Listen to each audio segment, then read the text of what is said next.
All praises to the Most High God of Abraham, Isaac, and Jacob, and peace to everyone joining me on this program. This is the Fountain of Israel's Bible Studies program, and as always, it's an honor and a pleasure for me to stand before you on the Lord's holy Sabbath day.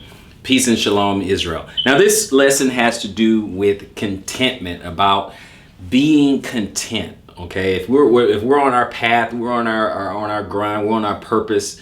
We need to be content with where we are. Okay, because if this is the final stop, we need to be able to say, you know what, I was on my path. Now, a lot of us, many of us are very ambitious. Some of us have a lot of drive, and some of us have purpose, and that may be for material gain or status or something like that. Hey, I'm all for it. I understand. Okay, we want to make something of ourselves or be the best version of ourselves, right? To Yah be the glory. I'm okay with that. I'm fine with that. I'm all for that. I'm all for, men being the best version of themselves, becoming something, living with purpose, having, the content in their character, developing themselves, self-improvement, things like that, right? Obviously, all that to the glory of the Most High Yah. And I get that. But what happens sometimes is that our ambition turns in on itself and it becomes kind of like a poison, and we're not happy. Okay, we're not happy, we're not content, we're not where we're supposed to be. You know what I mean? With a level of, you know what? I'm good. It's been said that the fastest way to be happy is to want nothing, and instantly you are content. Now, I understand that a lot of times that's not feasible for a lot of people, but you got to get to a place to where if it doesn't get better, am I content? Do I have the essentials? See, if you have just this baseline, right? If you just have a baseline of the essentials, you have a roof over your head, you have clothes on your back, you have food in your stomach, okay? You have to be content. If you happen to have a job or something like that, right? Even if you don't have much money after the fact, even if you don't have that much money after the fact, after you pay your bills, you still want to be content. There's people in third world countries that's not even close, right? Some of them don't have running water. They don't have AC. You have an air conditioner? There's a lot to be content about, right? But I know we're over here, in America, we're over here in the West. Things are a little bit different. Our standards are a little bit different. But at the end of the day, no matter what we gather unto ourselves, no matter how much status we get, no matter how many material things we get, it is not going with us. It is not going to the kingdom. Your Tesla is not going to the kingdom. Your Bugatti is not going to the kingdom. Your Rolls is not going to the kingdom. Your Rolex is not going into the kingdom. None of that is going to the kingdom. It's not. You're not going to be able to take that with you, right? So it is incumbent upon us to go ahead and store up these things in heaven, right? Now, again, like I said, I don't have a problem with someone amassing certain things, right? It's okay if you have things, as long as those things don't have you. It doesn't define you. Meaning that if you were stripped away of it, you can gain it all back again, because the true riches and the true wealth is you. Is your mind, is what you can do by the power of the Hamashiach, okay, and the Ruach, because you are purpose driven and you are blessed. And we see many people in the Bible that's blessed that way. They put the Most High first, and then the Most High bless them because he can trust them with it, that these things don't consume them, right? So it's the same thing for you and I, brothers and sisters. So let's go ahead and get in real quick. And I'm going to read from the scriptures version this time. We're going to go to Ecclesiastes or Koheleth, right? Ecclesiastes or Koheleth. And I'm going to be in chapter 1 and verse 8. Verse 8 says this: all matters are wearisome. No one is able to speak of it. The eyes is not satisfied with seeing, nor the ear filled with hearing, because it's not enough.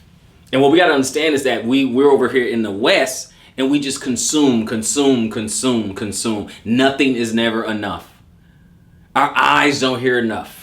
Our eyes don't see enough, and our ears don't hear enough. How many times we would be on social media or something and we just get into a rabbit hole? It could be something. It could be funny cat videos or something. Then you're watching 1, then you're watching 5, then you watch 15, then you watch 32. You get my point, right? It just goes down this rabbit hole because we get consumed. We spiral, right? But the same thing happened with so many other things. Some of us, we come into the truth, we have a voracious appetite for some of the truth, right? And you're like, well, how can that be bad? Well, because ever learning and never coming to the knowledge of the truth. Some people, they keep going. I've seen people come into the truth and they're right there. You're like, okay, this person, they got it, right? And they keep looking, and they start looking at all these other things, and they go through the front door, right on out the back door. Because they were not content with where they were. I understand, yes, you do want to learn, but you want to learn, but you want to hold fast to that which is good. And be content with that, and strengthen yourself with that, and gird yourself up with that. And anything you need to consume the meat and spit out the bones, but some people are not content with that. They just keep on consuming, and now they have all these weird and strange doctrines and stuff. They're not content with their knowledge, with where they are. There's nothing wrong with continuing to learn, but you got to eat the meat and spit out the bones. Some stuff, all information isn't good information. Bottom line. Okay? So we're going to go ahead and keep going. We're going to go over to Proverbs, okay, which is Mishle, if I'm saying that correct, Mishle, Proverbs, and I'm going to go to 27 when I get there. It should be right after Psalms or Tehillim.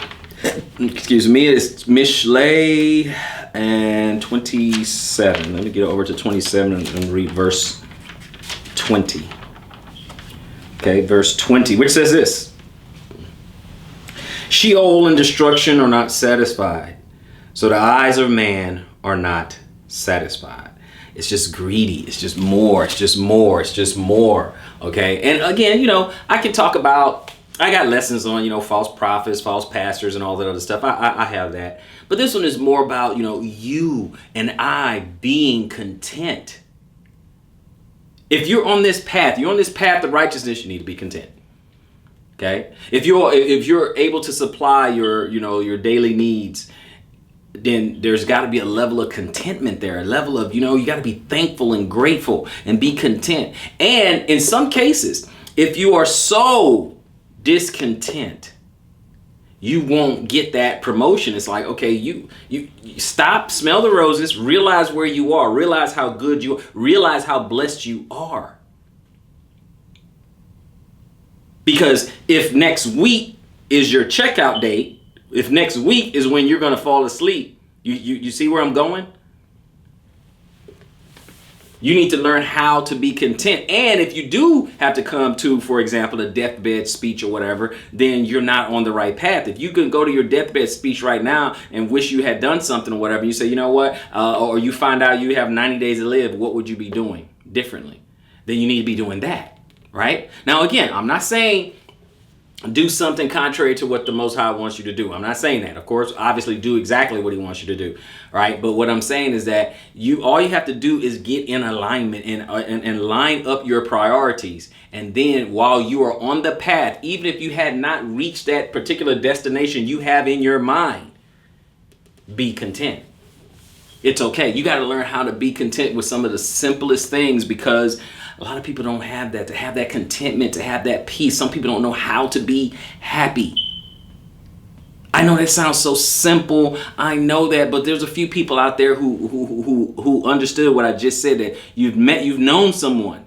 If it's not yourself, you've known someone that they don't know how to be happy. They don't know how to be content, how to let things be, let things go, and be like, you know what? It is okay.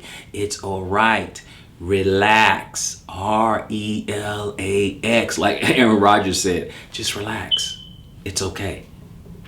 Now, I know this is diametrically opposed to the idea of, go get it, get on your grind and hustle. I understand that. We should be on our grind. We should be hustling. But at somewhere, when is it time to be content? Okay? And it doesn't have to be 50-50. I know a lot of people say, oh, life balance and this. I get it. But a lot of times you do need to be on the grind, right? If you have nothing and you're trying to make something of yourself, grind. And at each milestone, find contentment at each milestone. right? Whatever those milestones are, because I don't know what your goal is, so I don't know what your milestone is. But whatever those are, find a level of contentment, right? It's your plan, so only you know that. Let's go to the Brit Hadashah, or New Testament. We're going to go over to 1 Timothy. Let's see here. First Timothy. Let's see here. All right. So we're going to have 1 Timothy. These some short letters here. 1 Timothy, and I'm going to go to chapter 6. And let's read the first 8. The first 8 verses, okay, of chapter 6. 1 Timothy. Okay. 1 Timothy 11, first 8 verses. And let those who are servants under a yoke regard their own masters worthy of all respect. Let the name of Elohim and his teachings and his teaching be blasphemed. Okay, let me read that one more time, brothers and sisters. Let those who are servants under a yoke regard their own masters worthy of all respect, lest the name of Elohim and his teachings be blasphemed. And those who have believing masters, let them not disregard them because they are brothers, but rather serve them because they are believing and beloved ones, those receiving of the good service in return. Teach and urge these matters. Okay, so you have a boss. If you happen to have, most of us don't, but if you happen to have a boss that's a believer, give him due respect. Work hard for him, because you know what? The Most High put that guy or a sister above you in that business, right? Put you in that business. You should count yourself lucky that they're a fellow believer, right? That they are righteous, right? So they understand your plight. That is a blessing. Okay, but again, you have a boss. They're a believer. This one says about their believer. They're a believer. Give them respect. All due respect, right? Some of us are not that lucky, right? So, if anyone teaches differently and does not agree to the sound words, those of our Master, Yeshua Messiah, and to the teaching which is according to reverence, he is puffed up, understanding none at all, but is sick about questionings and verbal battles, from which come envy, strife, slander, wicked suspicions, worthless disputes of men of corrupt minds and deprived of the truth, who think that reverence is a means of gain, withdraw from such. But reverence with contentment is great gain. Hold on to that, brothers and sisters. 7. For we brought naught into the world, and it is impossible to take any out. When we have food and covering, we shall be satisfied with these. This is how we're going to be content with these. Right? If we have the basics down, learn to be content. Your default, you have to have a position already set, a default position where you're content. Meaning, if I have a roof over my head, food in my stomach, clothes on my back, I'm content at that level.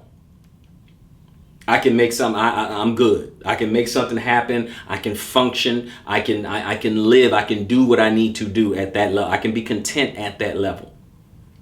See, I'm not saying, be content in a horrible situation. Okay, you're in prison. Oh, I'm in prison. I'm just content with that. I'm not saying that. I mean, you gotta get to a certain level, but you gotta. It's all things are relative. All right. So you gotta be content.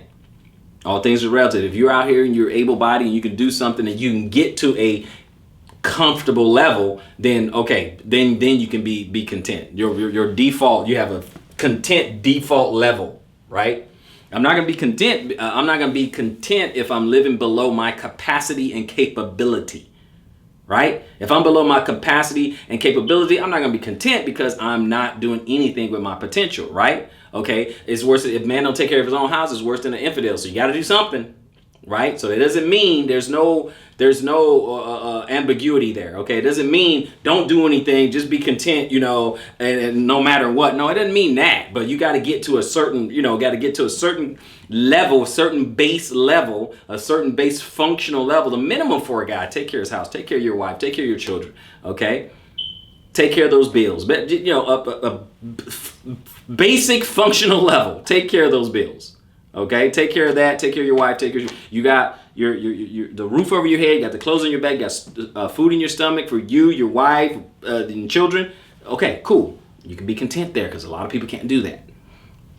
If you do a little bit better, do a little bit better. Okay, if you can do a lot better, do a lot better. But be content with the level. Be content with the fact that you're operating at your optimal level. Okay, don't let the false narrative or these false doctrines of, name it, claim it, and get rich and all this other stuff. That's not what this lesson is about. But don't let that just say, okay, well, I'm not going to be content until I have a $60 million Learjet. Okay, that's not what it's about. Okay, that you can't take that jet with you to the kingdom. That's not what it's about. Okay, so let's keep going. Let's go on over back to Job. We're going to go on back over here to Job. And I'm going to go to chapter, actually I'm going to go to the first chapter when I get there. Okay, so we're going to go to Job and go to chapter 1. And when I get there, we'll go to 18 and chapter 1, 18 to 23. So let me go right here to the beginning of Job. Now, look at the attitude that Job had, okay? Look at the attitude of what Job had. Starting at 18, he said, while he was still speaking, another also came and said, your sons and daughters were eating and drinking wine in the house of their brother, the firstborn. And see, a great wind came from the wilderness and struck the four corners of the house, and it fell on the young men, and they are dead. And I alone have escaped to inform you. Then Job rose up and tore his robe and shaved his head and fell to the ground and did obeisance. He said, naked I came from my mother's womb, and naked I return. Yah has given and Yah has taken away. Blessed be the name of Yah, or Yahweh. In all this, Job did not sin nor ascribe wrongdoing unto Elohim. Okay? See, that's another thing. Bad things happen to us. If I told you all the tragic, unfortunate things that happen to me, if I told you, you'd be like, okay, how is he, one, teaching his message? How is he standing in front of his camera? How's he doing it? God, I thought he probably would have deleted himself or something or whatever. But look, I understand. I got to take the good with the bad. This time I've been blessed tremendously, right? I've been blessed tremendously, but then I have suffered some great tragedy too and some loss. Big time. Took its toll. Took a toll on me. Took a toll on my health. Took a toll on my finances. Took a toll on relationships. It took a toll. It's a lot. Okay, it's a lot. Got to have some things that that I'm going to continue to have to deal with.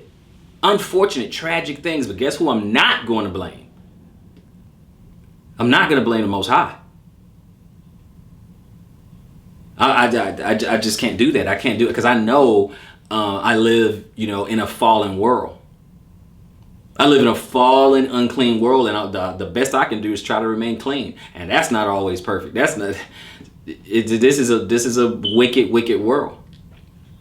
Sure, there's a couple of good things in there. Yeah, I mean, we can carve out a little slice of happiness and peace and some contentment. It's possible because the scripture says it is possible. But we all have our cross to bear, as it were. Every man, every man's gonna have to deal with something, and that's what builds and strengthens and shapes and molds your character. How do we deal with it? That's basically how it is. How do we deal with life's struggles, trials, and tribulations? How do we deal with it? We can become bitter, or we can become better. That's what it comes down to, brothers and sisters. We just did Job, okay? So let's go over to Luke, or Lukos, in the Brit Hadashah, or the New Testament. Let's go to Luke. Okay, we're going to go over here to Luke. And when we get to Luke, I'm looking for chapter 3. Luke chapter 3, verse 10. 10 says this. And the crowds asked him, saying, what then shall we do? And answering, he said to them, let him who has 2 undergarments share with him who has none. And let him who has food to do likewise. And the tax collector also came to be immersed, and said to him, Teacher, what shall we do? And he said unto them, collect no more than what is appointed to you. Collect no more than what is appointed to you. And the soldiers also asked him, saying, what shall we do?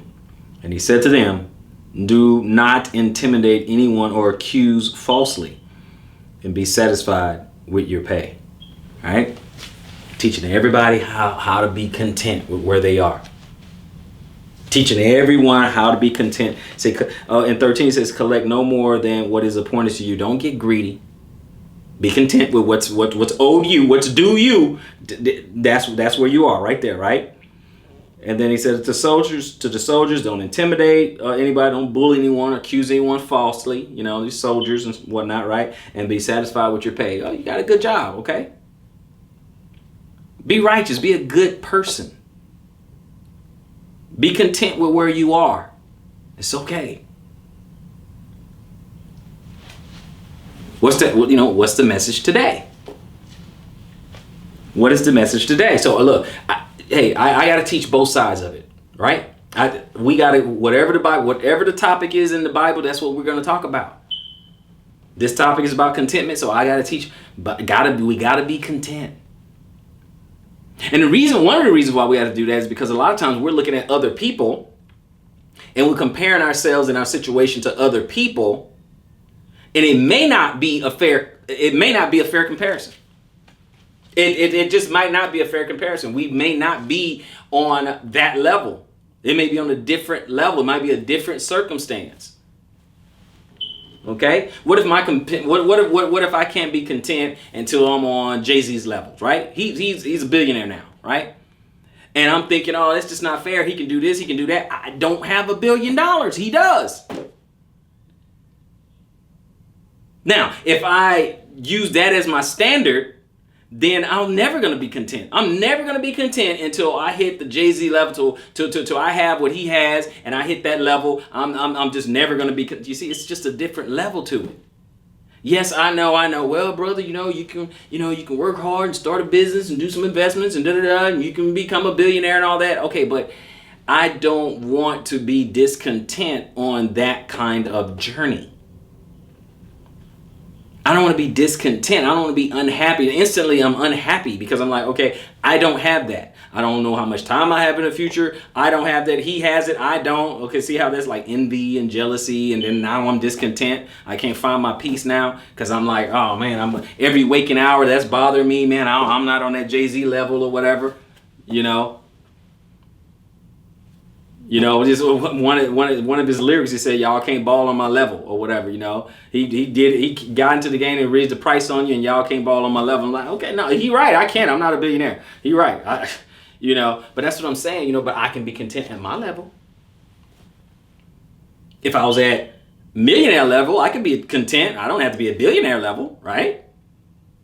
Right? Some of us, we can be content at 6-figure level. If I'm at 6-figure, I can be content.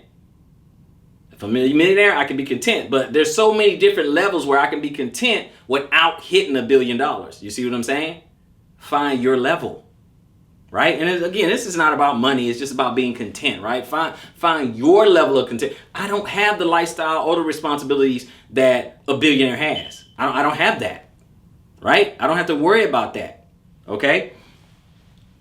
So let's go ahead and keep going. It's all about, being content. Being content. Let's go to the beginning over here. Let's go on over to Bereshit or Genesis. Bereshit or Genesis. All right. And if you will, go to Genesis 37 with me. Go to Genesis 37. I'm going to read 26 through 28. Okay, so 26 says this. And Yehudah said to his brothers, what would we gain if we kill our brother and conceal his blood? Come and let us sell him to the Ishmaelites, and let not our hand be upon him, for he is our brother, our flesh. and his brothers listened, right? So we're going to read 28. And men, Midianite traders, passed by, and they pulled Joseph up and lifted him out of the pit and sold him to the Ishmaelites for 20 pieces of silver. And they took Joseph to Mitzrayim, or they took him to Egypt. Okay, so I just wanted to read, how did he get there? Okay, so this is Joseph. This is how he went to, or got to, Mitzrayim. And now I'm going to jump all the way. We're going to go all the way to chapter 39. I want to show you guys something. Now watch this. I want to show you guys something. Chapter 39, I'm going to start over in verse 1, and we might jump around a little bit, but let's start at verse 1 of chapter 39. And it says, and Joseph had been taken down to Mitzrayim, and Potiphar, an officer of Pharaoh, captain of the guard, a Mitzrian, brought him from the Ishmaelites who had taken him down there. And it came to be that Yah was with Joseph, and he became a prosperous man, and was in the house of his master, the Mitzrian. And his master saw that Yah was with him, and that Yah made all he did to prosper in his hand. Right, everything was going good for Joseph. Right, so Joseph found favor in his eyes, and served him, and appointed him over his house, and gave into his hand all that he had. And it came to be, from the time that he appointed him over the house and all that he had, that Yah blessed the Mitzrian's house of Joseph for Joseph's sake. And the blessings of Yahweh was on all that he had in the house and in the field, right? No matter what he did, he was blessed. Everything was working, right? Everything he did was working. And he left in Joseph's hand all that he had, and he did not know what he had except for the bread which he ate. And Joseph was handsome in form and handsome in appearance. Joseph was a good-looking dude. Okay. And after these servants, it came to be that his master's wife lifted up her eyes to Joseph and said, lie with me. That means sleep with me, right? Okay. But he refused and said to his master's wife, look, my master does not know what is with me in the house, and he has given into my hand all that he has. No one, okay, verse 9. No one is greater in this house than I, and he has not withheld whatever from me but you, because you are his wife.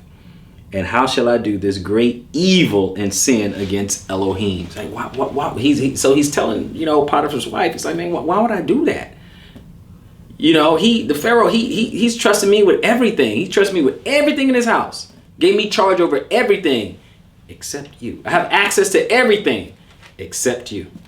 So why would I do that, disrespect him, and blaspheme or sin against Elohim? Why would I do that, right? So we're gonna look at what's going on right here, verse 10. And it came to be, as she spoke to Joseph day by day, that he did not listen to her, to lie with her, and to be with her. Okay, so she thirsty. She is thirsty. She's thirst trapping him. She trying to get at him every single day. 11. And it came to be on a certain day when Joseph went into the house to do his work, and none of the men of the house was inside, that she caught him by his garments. So she grabbed him by the garments and saying, lie with me. But he left his garment in her hand and fled and ran outside. Okay, look at this. She. Okay, this dude. Now here's the thing. The reason why this woman right here is about to be on demon time is because look at who she is. She's the queen. I know they probably didn't use that title for the Pharaoh's wife, but she's the queen. Nobody refuses her anything. She like, if you guys heard that joke about the department store, the husband's department store, and they got all these different levels. And each level, the guy has what was on the level previous, plus a little bit more, plus a little bit more, plus a little bit more. Then you get to the last level, the 5th or 6th level or whatever. They just said there's no husbands on this level because it just goes to prove that you can't make a woman happy or whatever, right? But the same thing. Think about this. Think about this woman. Okay, this woman is the Pharaoh's wife. She has everything. She has the highest dude in the land. He's the ruler of the land, right? She got the highest dude. Nothing denied her. She got everything she want. She got the red bottom. She's got all the accoutrement, all the little stuff that she want, all the name brand, all the juicy coutures, all the everything. Okay, all those you guys know the high fashion name brand stuff out there. She got all that. She had access to all that. She got all that, and she wasn't satisfied. She wasn't content. She wasn't content with having the richest guy in the land. She wasn't content about that. She wasn't content with having all the servants and the handmaids and everybody serving her and bowing down. And all. She wasn't content with that. She wasn't content with that. One more, and then she gets on demon time, which, as you guys about to see after that at 13, because she gets refused. And boy, what does that say? What does that say? You refuse a one rejection. This one cannot handle reject. Not this woman. Not this one. She can't handle rejection. Like, no, I can't do that. I'm disrespect. I'm doing two bad things. One, I'm disrespecting this man because I'm in charge of all his house and everything. He trusts me. Okay, this is my boss, so I'm not gonna betray him like that. And then sleeping with you is a sin against my Elohim. So this chick want to get on demon time right here. Check it out. 13 it said, and it came to be when she saw that he had left his garment in her hand and fled outside, that she called to the men of her house and spoke to them, saying, see, he has brought into us a Hebrew to mock us. He came in to lie to lie with me, and I cried out with a loud voice. So she used the R word. Okay, she used the R word. It didn't happen, but she used the R word. I'm not saying, because YouTube be tripping and you use her once, but it rhymes with grapes. Okay, so he wouldn't feed her grapes, and she lied about it. Okay, 15. And it came to be when he heard that I lifted up my voice and cried out, that he left his garment with me and fled and went outside. Okay, so he did all that. And 16. And she kept his garment with her until his master came home, and she spoke to him these same words, saying, the Hebrew servant whom you brought to us came into me to mock me. Okay, so you already know she right here. This right here is a demon right here. Okay, so we're going to go drop to 20. We're going to read 20 to 23. So you already know what happened, but check this out. Verse 20. Then Joseph's master took him and put him into the prison, a place where the sovereign's prisoners were confined, and he was there in the prison. But Yahweh was with Joseph and extended loving commitment to him, and he gave him favor in the eyes of the prison warden.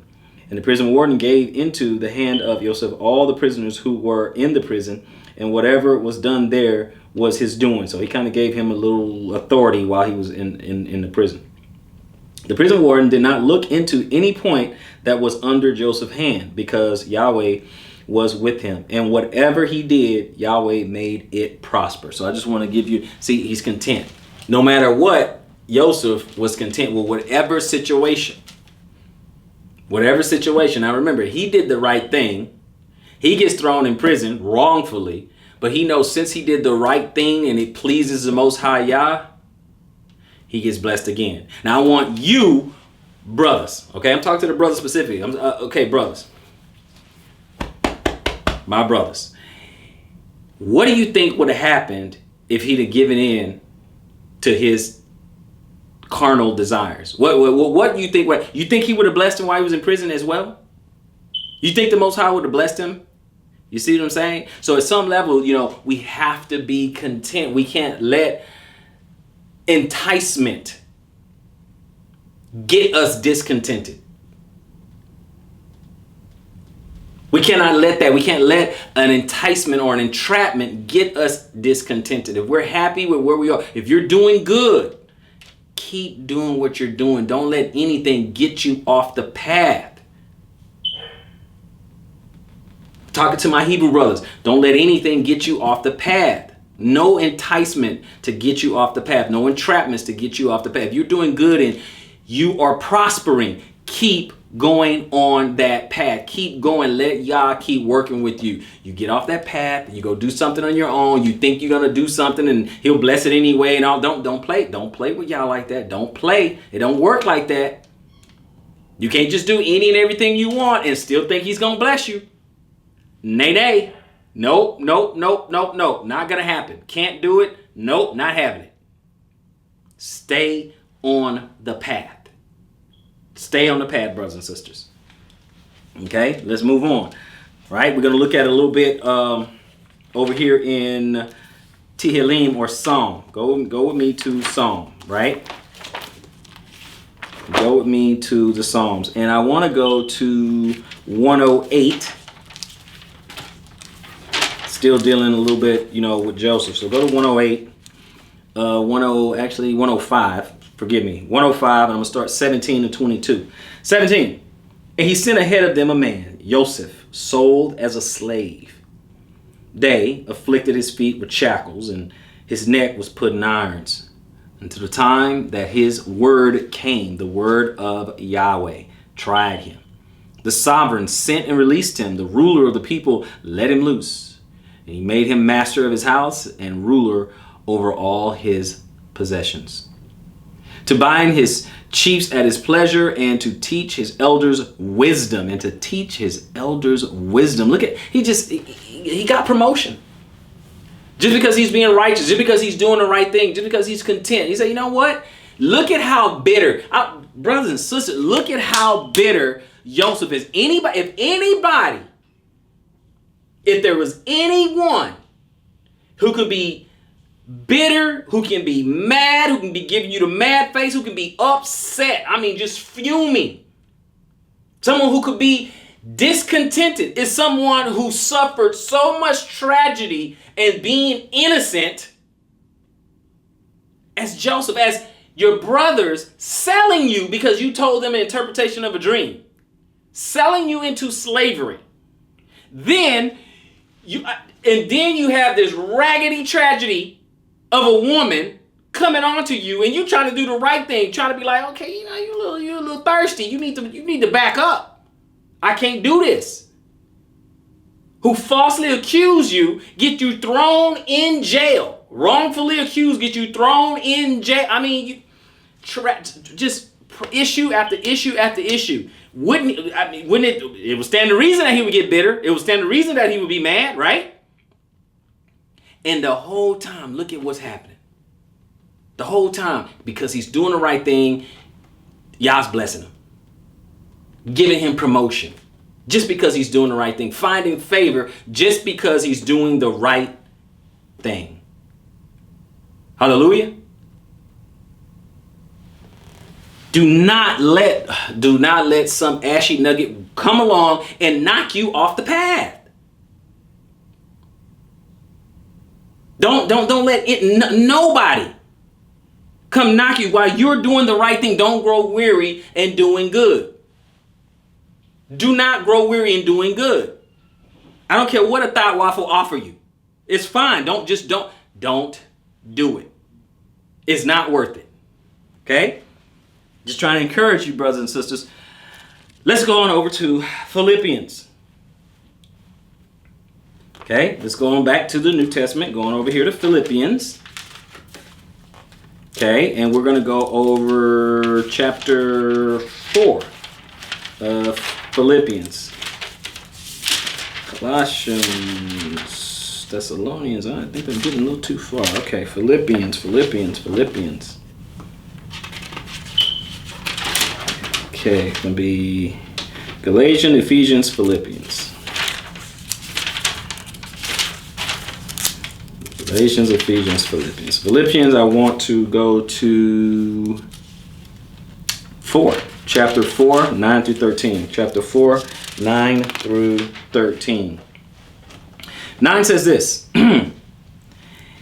And what you have learned and received and heard and saw in me, practice these, and the Elohim of peace shall be with you. Isn't that what we see? You see, this is what we see with Joseph. What we're talking about with Joseph. Just do what you should be doing, right? Get on your path. Get on your purpose.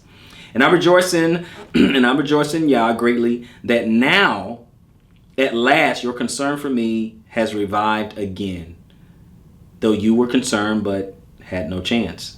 Now that I speak concerning need, for I have learned to be content with whatever state I am. I know that it is to be humble. I know what it is to be humble. I know what it is to have in excess. In any and every situation, I have learned both to be filled and to be hungry, both to have in excess and to be in need. I know both of them. 13.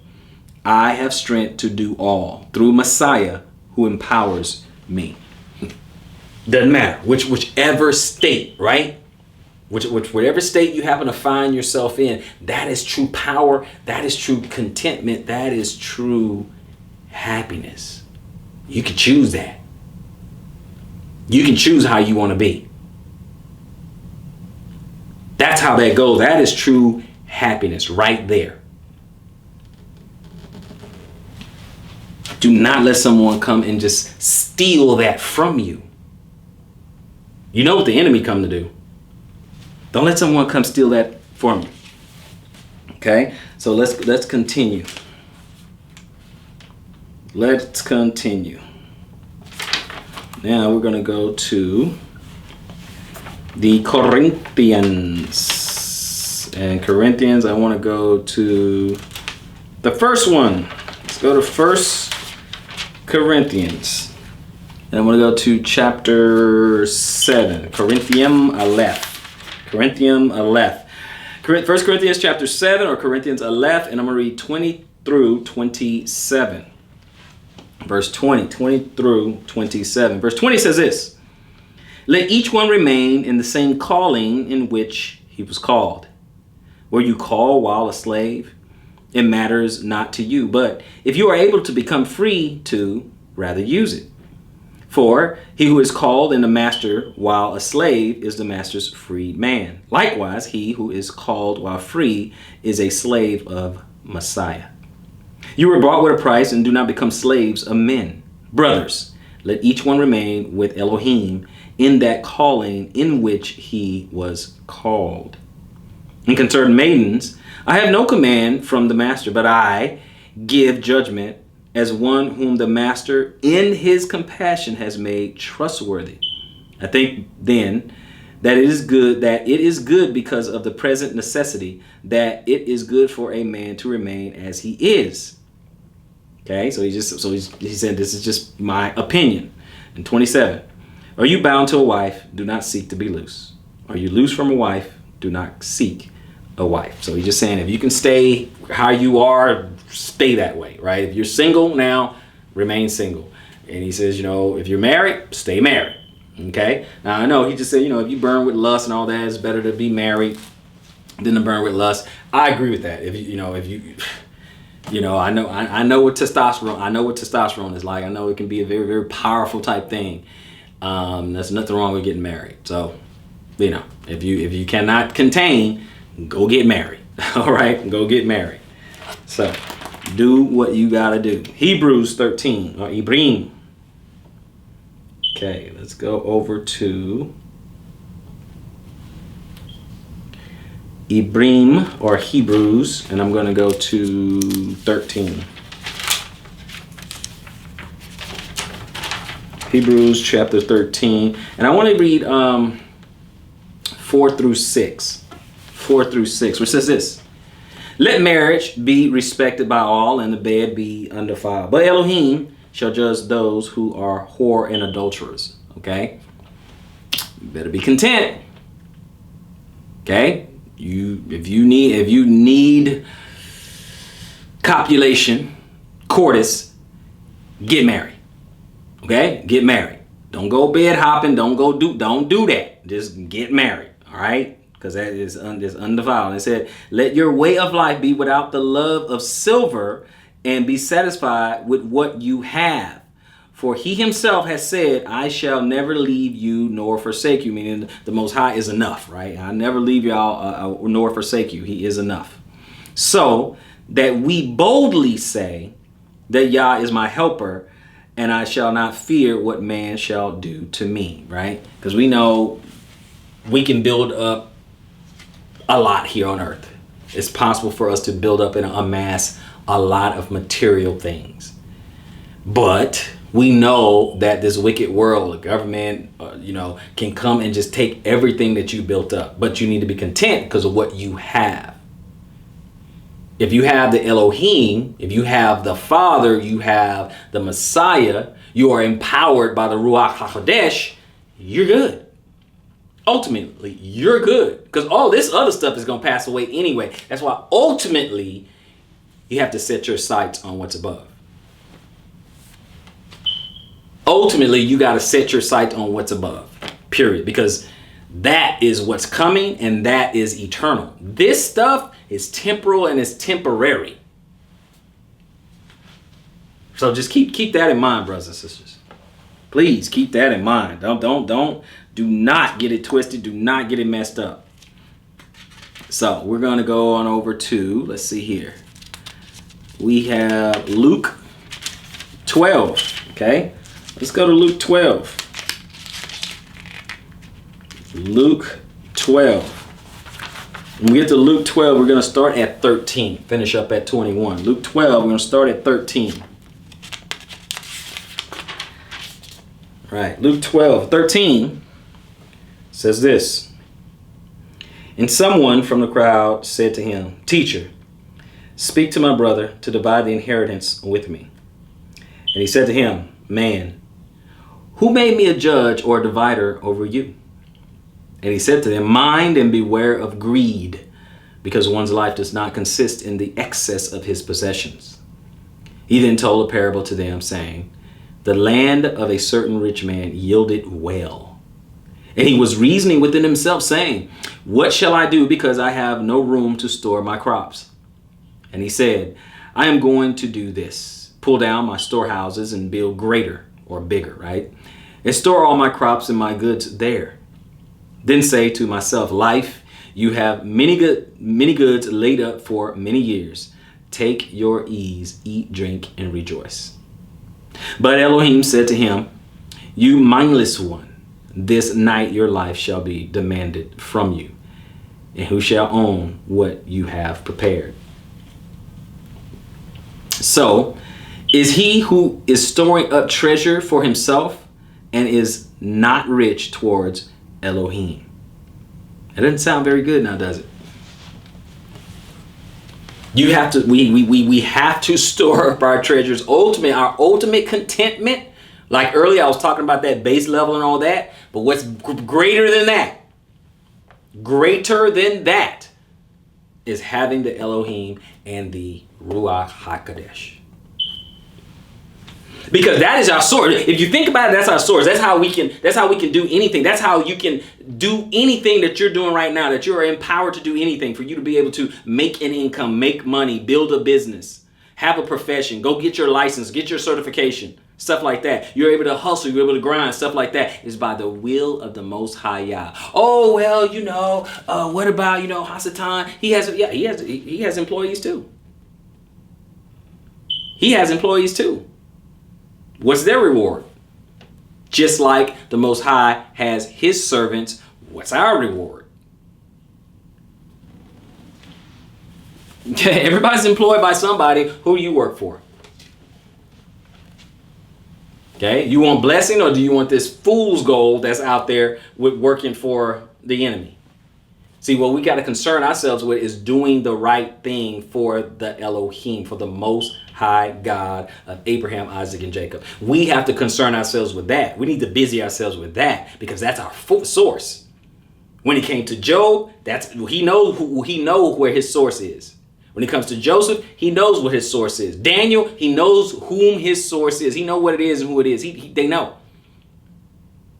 David, Solomon, Abraham, do I need to go on? Why he came and gave the tithes of all? Because he already know. I wouldn't have had this victory if it wasn't for the Most High. I wouldn't have won this battle if it wasn't for the Most High. I already know that.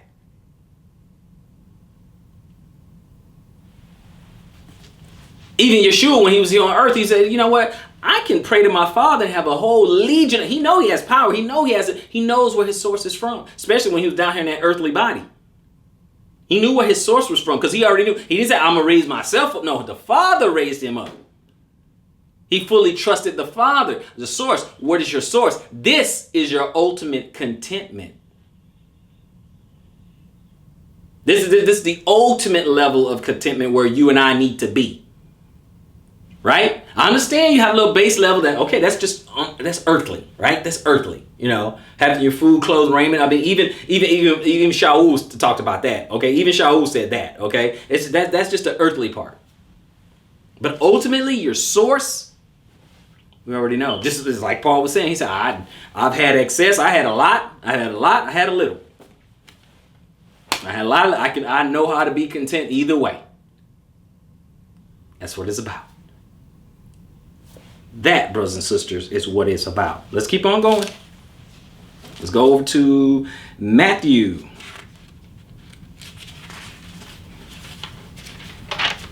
I'm going to go over here to Matthew, and we're going to go, when we get to Matthew, we're going to go to chapter 6. Matthew chapter 6. Matthew chapter 6. Matthew chapter 6. And let's do 25. Starting at 25. Matthew chapter 6, start at 25, and we'll read down to 34. But 25 says this. Because of this, I say to you, do not worry about your life, what you shall eat or drink, or about your body, what you shall put on. Is not life more than food, and the body more than clothing? Look at the birds of heaven, for they neither sow nor reap nor gather into storehouses, yet your heavenly Father does feed them. Are you not worth more than they? And which of you, being worrying, is able to add 1 cubit to his lifespan? All this worrying, right? So why do you worry about clothing? Look at what he's saying, you know. Note well the lilies of the field and how they grow, and they neither toil nor spin. Okay, so he's painted a picture for him. He said, look, these are examples. You know, the Father will take care of you. Why are you worrying about it? Okay, you worried about it. It's like, you know, worrying is like rocking chairs. Okay, you can do something, but it ain't getting you anywhere. A whole lot of movement, but you ain't going nowhere. Okay. In 29, and I say to you that even Shlomo, okay, talking about Solomon, in all his esteem was not dressed like one of these. But if Elohim so clothed the grass of the field, which exists today and tomorrow is thrown into the furnace, how much more you, O you of little belief? Do not worry then, saying, what shall we eat, or what shall we drink, or what shall we wear? For all these nations seek for. And your heavenly Father knows what you need, all these. Knows that you need all these. But he says in 33, he said, but seek first the reign of Elohim and his righteousness, and all these shall be added to you. Do not then worry about tomorrow, for tomorrow shall have its own worries. Each day has enough evil of it. Day by day, you got to. It's like we got to take it one day at a time. I'm worried about today and how to make the most of today. When tomorrow get here, I'll worry about that, right? And he's talking about these little trivial things. You'd be all right. He already gave you the power to do that. You get up, go to work tomorrow, or Monday. You have a job. Oh, good. You have a profession. You have a business. Oh, you have a hustle. Oh, okay, I got it. Oh, okay, good. Most High, thank Yah for that. Because any of that can get cut off, right? So thank Yah for that. He's not saying that all this stuff is just going to fall out of the sky like manna. He's not saying that, but thank Yah for that. Amen? So we're going to go over here to 1 Timothy. Let's go to 1 Timothy real quick. We're going to go to 1 Timothy so we can start kind of wrapping up here. Okay, 1 Timothy.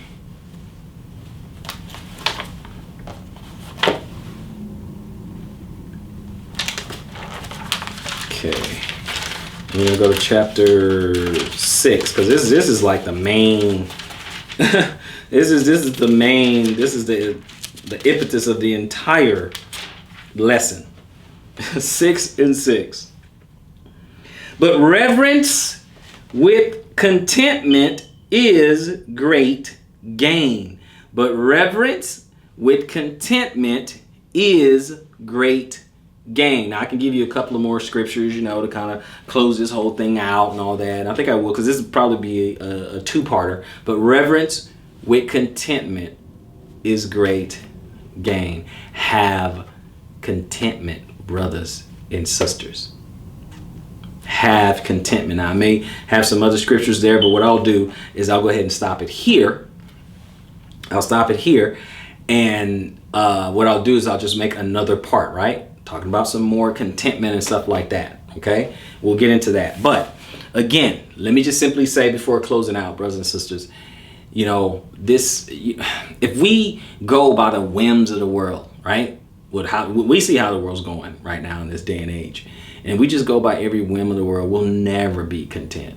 We'll never be content. Never, right? Now, don't get me wrong. We just got to remember our source. We got to remember our source. We know it's by the Elohim is our strength. Yeshua, the Ruach, that's our power. That's how we get things done. This is how we're able to do that. Well, I'm sorry, you're looking at this on your phone? You're looking at this on your computer? You have that. You see, you have a phone, you have a computer, you're paying your phone bill. You're paying for your internet. You have a lot of reasons to be content. We're so fortunate and we are so blessed. Being content, it has a certain level of gratitude in it, does it not? It has a certain level of gratitude. And that's all I want us to have is a level of gratitude. You know how to be content, whether you're a base or bound, whether you have excess or you have nothing. Learn how to do that. I know what it feels like. I know what it feels like. I grew up big city in the ghetto, Houston, Texas. That's where I grew up. 3rd Ward, 5th Ward. I understand. I know. That's where I grew up. So I know what it's like to be poor. I know what it's like to go a couple days, no food. I know what it's like. I know what it's like not having running water. I know what it's like the lights get turned off. I know what it's like to have bills, in your name and you're not even an adult and you don't even have a job.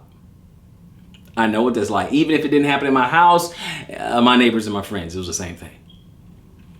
I know what it's like to run an extension cord from a neighbor's house whose lights are still on and run it over to your house so that you can either turn on a fan or AC or whatever. I understand not to have an AC unit and have just a window unit, just a fan sitting in a window. I understand that. I know. I'm not trying to make you feel bad or nothing like that. I'm just telling you, I know what it is to have nothing. I know what it is to have a little something. I know what it's like to go on vacations, 5 days, 7 days, 8 days, stuff like that. Go travel outside the country. I know what it's like to live, to stay in 4 or 5 star hotels. I know what it's like. I've been there. I know what that's like. But I know ultimately it doesn't matter. None of that matters if I don't have my source. None of that matters if I don't have my Elohim. None of that matters if I don't have Yeshua and I don't have the Ruach guiding my life. I don't want none of it. If I cannot have them, if I can't have the Messiah, I don't want any of the other stuff. Rich or poor, I don't care. I don't want none of it because ultimately my goal is to be content and make it to the kingdom. Because that's where the real riches are. That's the one where when you get it, it doesn't go away. No one can take it from you. That's what I'm talking about. That's what I'm aiming for. Oh, yeah, I like a couple of creature comforts while I'm here. I like okay, that's cool. I like that. That's cool. No problem. But I mean, I'm not betting my life on it. I'm not saying, hey, you know what? It's this or not. No. No. I'm content with the source. I'm content with the source,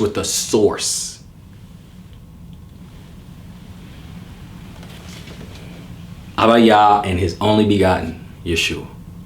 I'm content with that. Because I know with that, I can have all that other stuff. Or with that, I don't need any of that other stuff. I hope someone has been edified. So, until next time. Search the scriptures and prove all things. Shalom, Israel.